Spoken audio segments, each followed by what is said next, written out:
Guadalajara se está llenando de edificios altos. Aquel llano provinciano orgullosamente está alargando el cuello para alcanzar el cielo. Quiere convertirse en una metrópolis como Chicago, como Houston. Pero las construcciones verticales requieren un diseño muy particular, medidas de seguridad muy estrictas. Hoy vamos a preguntarnos si estos edificios y estas torres tapatías están cumpliendo con todas las medidas de seguridad para evitar cualquier siniestro. Vea usted.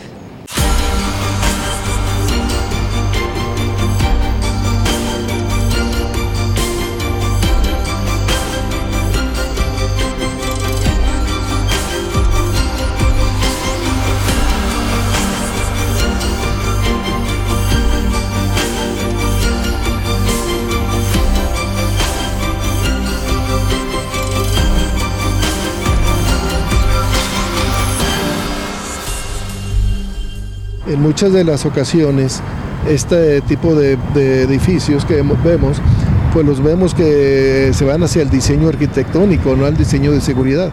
No es frecuente, pero sí hay algunos edificios terminados que no cumplen. Entonces, por más leyes que existan, como la ciudad se transforma continuamente, lo que se impone son los intereses. No son los beneficios sociales. Al menos hasta ahora no se ha mostrado una política clara de cuáles son los condicionamientos que pudiera haber para establecer desarrollos urbanos verticales. Creo que han sido orientadas hacia otras personas o hacia otros intereses más privados. Entonces, pues por eso no se preocupan por el bien de todos los demás ciudadanos.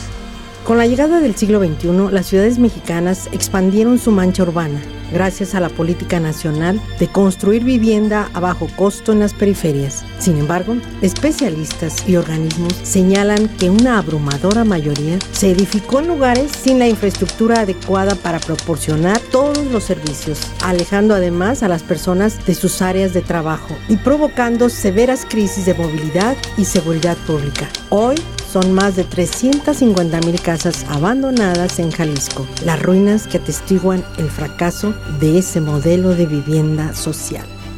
Y el problema es que se produjo vivienda en territorio nacional a diestra y siniestra sin tener clara una dirección o sin tener claro los impactos que iba a producirse el producir vivienda fuera de las áreas urbanas.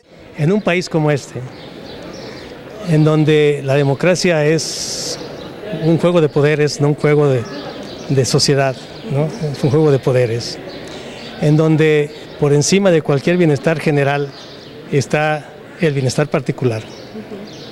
Por encima de la distribución de la ganancia está la acumulación personal.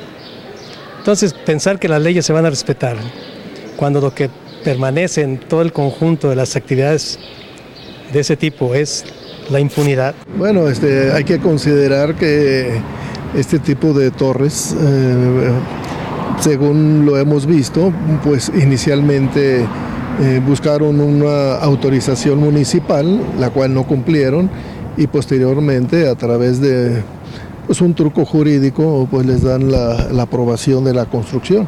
Lo grave de esto puede ser que muchas de estas pues estaban solicitados los permisos para una cierta cantidad de niveles y al final pues hicieron los niveles que quisieron. Y el ayuntamiento pues se limita a implementarles una multa. ¿Qué es un plan parcial? ¿Qué es un plan urbano? Son los intereses del capital en colores en un plano. ¿Sí? No son los intereses del conjunto de la sociedad. O sea, se supone que es el bien común.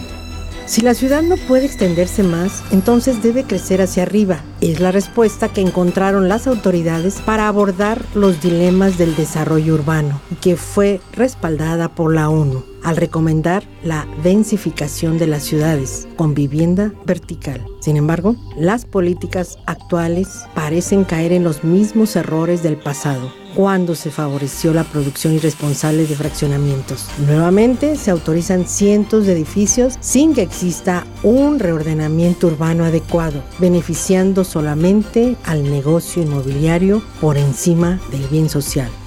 Yo creo que también ahí se tienen que hacer una un análisis más serio, tanto de autoridades y desarrolladores urbanos, para tratar de analizar cuáles pudieran ser los impactos potenciales que pudiera tener un desarrollo vertical sin una adecuada planeación. El problema creo que se va a agudizar, porque lo que no está previsto es que las infraestructuras necesarias para que funcione una densificación, una aglomeración más acentuada de personas y de formas de actividad en la ciudad, en los próximos años lo vamos a ver. Y hay también muchas obras escritas acerca de las necesidades de crecer efectivamente de manera vertical, pero de una manera más integral.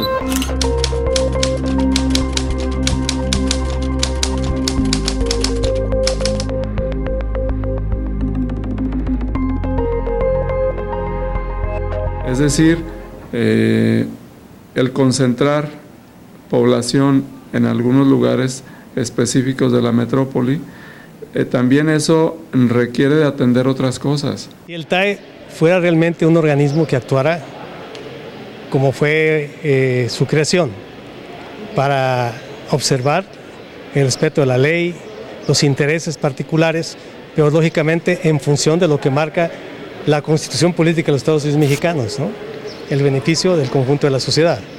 Entonces, mientras el TAE sea lo que es y el sector inmobiliario aproveche las circunstancias del TAE, esto no va a cambiar.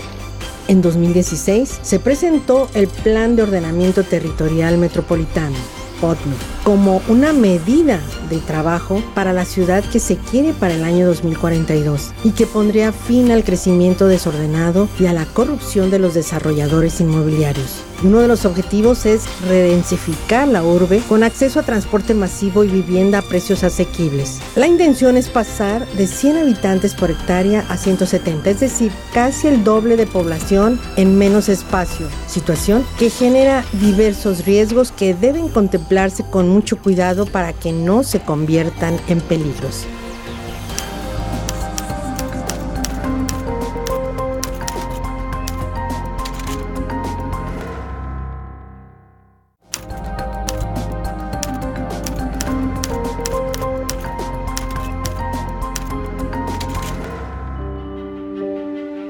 Tanto en Guadalajara como en Zapopan, miles de vecinos afectados por la repentina construcción de un edificio más en su vecindario han demostrado las artimañas con las que se consiguen permisos discrecionales. Se evaden clausuras, se dobla la ley para conseguir lo que no se permite, pero las autorizaciones se continúan repartiendo y el riesgo, en efecto, termina por convertirse en un peligro latente, en una trampa.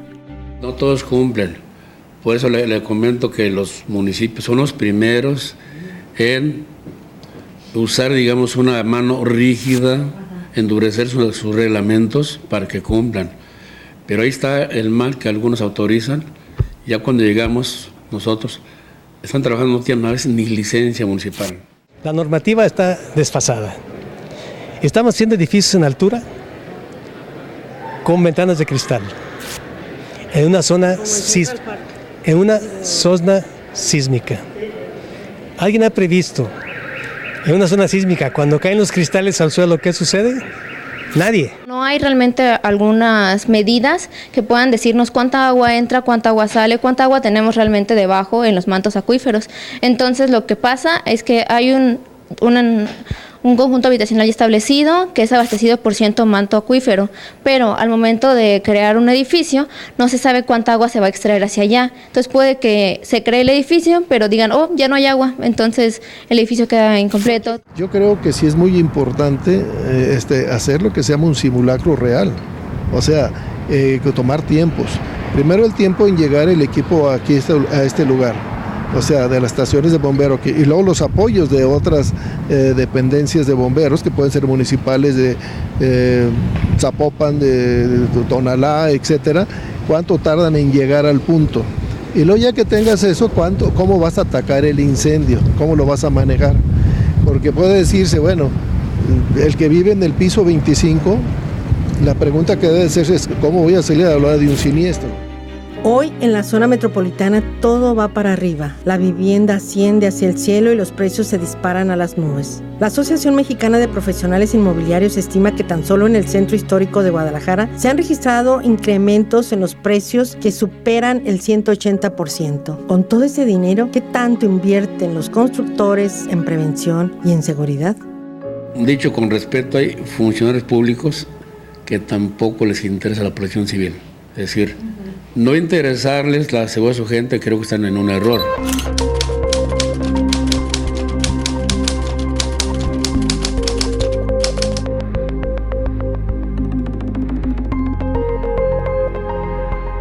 Algunos empresarios, sí, algunos empresarios también por no dedicarle un poquito de tiempo a la protección civil, tampoco lo hacen. El conformar a su unidad de protección civil no es un gasto, es una inversión. No creo que tarde menos de 5 minutos para subir los 20 pisos, va a tardar 20 minutos y cuando llegue, ¿cómo va a estar? Y estoy hablando de un sistema de siniestro. Entonces, unos bajan y otros suben, ese es el problema. Y luego, el equipamiento que lleva el bombero, pues tiene que ver con oxígeno, tiene que ver con su hacha, tiene que ver con su casco, con sus botas, con su chaleco, con todo. Y las mangueras, pues no creo que lleguen hasta arriba, y la presión menos. En los países importantes, cuando hay la economía suficiente para generar seguridad en los edificios de altura de manera interior, hay escaleras afuera. Yo me pregunto, un huésped del Río o de otros edificios, cuando se enciende el piso 10, ¿cómo va a bajar? O del piso 15. Esa lámina va a permitir la resistencia al fuego. O por lo menos está dando mantenimiento a la puerta. Hay un material que da una resistencia al fuego, o sea, que se aplica todos los edificios. Todos los edificios altos. ¿Lo están cumpliendo? No, la mayoría no lo está cumpliendo. ¿Qué tipo de alfombra, qué tipo de cortina, qué tipo de plásticos, etcétera? Tiene que ser antifugo, o sea, que no sean flamables. Y luego el siguiente punto que hay que analizar es que dices, bueno, ya tenemos aquí el edificio, ya tenemos las condiciones, ¿dónde está la bitácora de supervisión? Porque la obligación de protección civil y de bomberos es todas las instalaciones industriales, edificios, hoteles, etcétera, públicos, está supervisando constantemente. Tenemos un área exclusivamente para revisar inmuebles, es decir, hay un grupo de 10 ingenieros que son los inspectores que revisan lo que está en construcción, las obras que ya están hechas. Por ejemplo, tenemos un programa de revisión de hoteles cada año. La movilización ciudadana ha puesto en evidencia la corrupción que se esconde en los cimientos de tanta torre. Para sancionar y controlar cada caso, las autoridades necesitarían más que triplicar su presupuesto, su personal, su capacidad, su inteligencia. Sin embargo, no sería necesario castigar a nadie si de entrada se trabajara en genuina colaboración para crear la ciudad modelo que se busca y que todos queremos, sin corruptelas. Que lo que se está planteando aquí, de edificios a esas alturas que se están planteando, yo nomás quiero dejar dicho, no saben lo que le están haciendo a la ciudad. Y dentro de 10 o 15 años lo vamos a ver. Eso es lo que queremos saber. ¿Sí? Se va a afectar fuertemente a la ciudad. Si no se controla esto, no porque no se construyan torres, sino en qué condiciones de infraestructura, espacios abiertos, públicos, etcétera. Porque la constelación de torres ahorita está desconociendo la necesidad de espacios públicos, de áreas verdes. No somos muchos, somos 320 elementos con todo y el administrativo. Entonces somos pocos. Tenemos 9 comandancias. Tienen extinguidores y están distribuidos, están de acuerdo a eso. ¿Qué tipo de extinguidores son? La siguiente, tienen hidrantes, tienen sensores de temperatura, tienen alarmas para incendio, tienen puertas de seguridad para incendio. No es malo que haya torres. El problema es en qué momento se hacen, con qué condiciones se hacen y sabiendo cómo pueden impactar el conjunto de la sociedad. Que hay que hacer planeación para lo que no queremos que suceda. Y lo ¿Es que no muy tarde? No, yo creo que nunca es tarde, porque la ciudad siempre va a cambiar. El tema de las torres altas, de los edificios altos en Guadalajara, apenas inicia. Esperemos, y todos esperan, que no se convierta en un fracaso total como esos desarrollos inmobiliarios en las afueras de la ciudad. Sobre todo, que se cumplan las medidas de seguridad para evitar una tragedia futura en esas torres. Porque esto es algo para tomarlo en cuenta.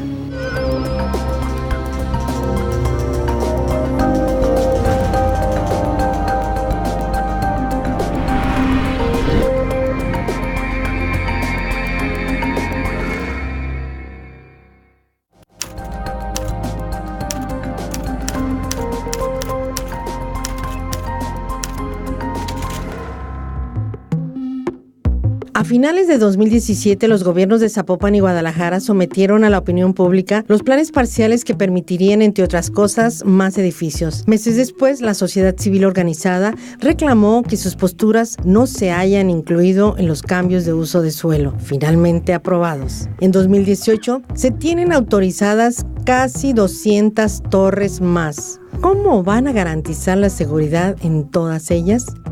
Y el diseño de seguridad tiene que ver con sistemas de evacuación funcionales. Hoy son cubos de cristal, 100% cerrados, y estos cubos de cristal, a la hora de que hay un incendio, por decir algo, pues... Hablando de uno, de este. Sí, pero hay de diferentes, o sea, hay cubos completamente cubiertos como este, hay otros que son a base de sistemas de terrazas, cada uno tiene condiciones diferentes arquitectónicas, o sea, son de diseños para que se vean bonitos. Nos encontramos con dos fenómenos. El dueño o la empresa dueña del edificio que se va a construir recibe presupuestos, cotizaciones de diferentes empresas constructoras. Obviamente se va al más económico. Y ese más económico es el que va a construir más mal y se olvidan de todas las medidas de seguridad para los que van a estar en ese edificio. Es decir, muchas veces no ponen puertas de salida de emergencia. Ves edificios que no tienen escaleras de escape, no tienen helipuertos, no tienen formas. Ahí tienes un peligro, el edificio del Hotel Río. Entonces, ahí tienes ejemplos y muchos hay. No solamente levantar edificios, sino que requiere, de manera lógica, no se necesita ser especialista, se requiere pues también atender cuestiones de movilidad, cuestiones de infraestructura, cuestiones de servicios públicos, equipamiento. La idea de vivienda digna y accesible se convirtió en un eslogan gubernamental barato y fraudulento. La etiqueta Casas Huevito se encargó de desgastarlo. El Plan de Ordenamiento Territorial, POTMET, volvió a prometer lo mismo, pero el recuerdo fresco del desastre en que se convirtió la vivienda de interés social hace levantar las cejas del escepticismo. Aquí estaríamos hablando también de equidad social, es decir, si a través de la planeación yo establezco lugares para poder permitir la verticalización, la pregunta es si toda la población, la media de la población tiene acceso a ese tipo de edificaciones. Recordemos que siempre los sectores dominantes de mayores recursos se van a ir a las áreas de mejor calidad ambiental. Cuando lo invaden las clases menores, se van a otro lado. Eso pasó en Chapultepec, eso pasó en las Américas, eso pasó en todas partes, ¿no? Sí, los estudiantes pues trabajamos en eso y sabemos que está mal y que hay soluciones para eso. La dinámica del capital es que impone las formas de hacer planeación, va por encima de los planes. Entonces, mientras no se modifique eso es muy difícil. Entonces lo que nosotros planteamos, lo que planteo desde acá, es que en el futuro tendremos que hacer una cosa diferente, hacer planeación de manera diferente.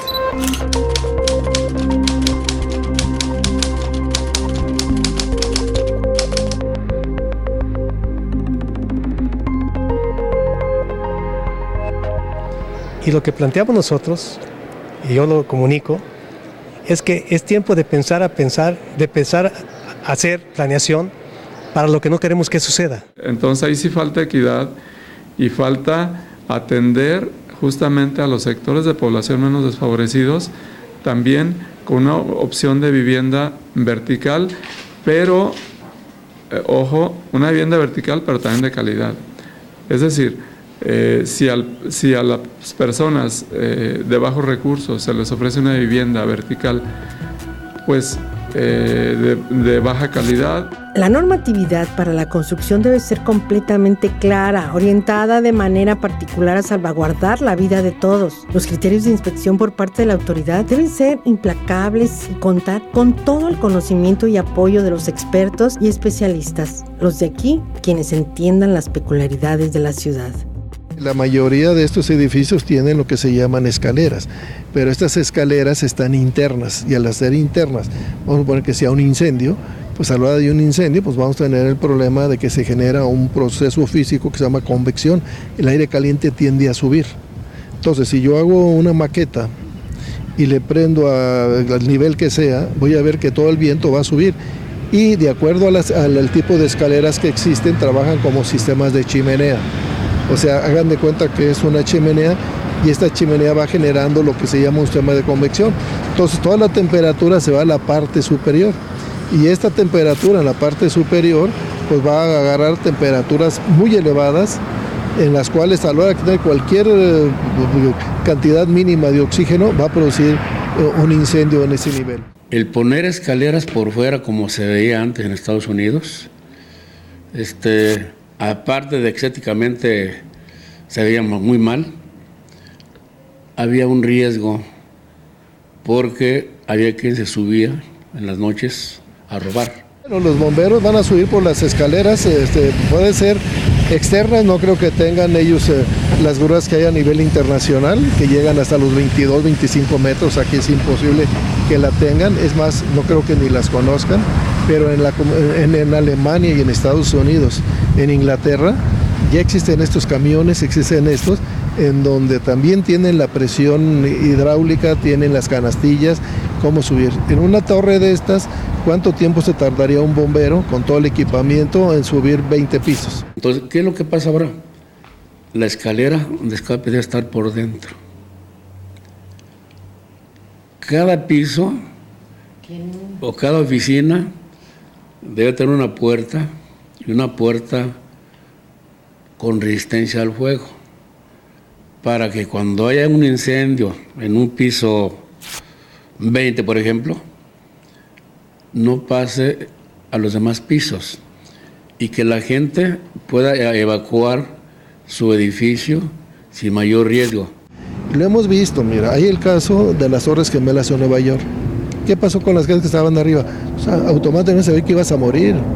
¿Por qué? Porque no había forma de bajarlas ni de sacarlas. Ahí fueron la mayoría. Sí, lo que pasó en Londres el año pasado. También hubo un incendio en un edificio de Londres y en el edificio de Londres murieron 70 y tantas personas. ¿Por qué? Porque no se controló el tipo de materiales que era altamente flamable y una serie de elementos. Cientos de torres y edificios hoy en día ya forman parte del paisaje urbano, pero la industria inmobiliaria es un sector que ha perdido credibilidad entre la población y es necesario que se vigile de cerca la calidad de sus construcciones, pues la vida de millones está de por medio. ¿Nuestras autoridades están preparadas para un reto como este?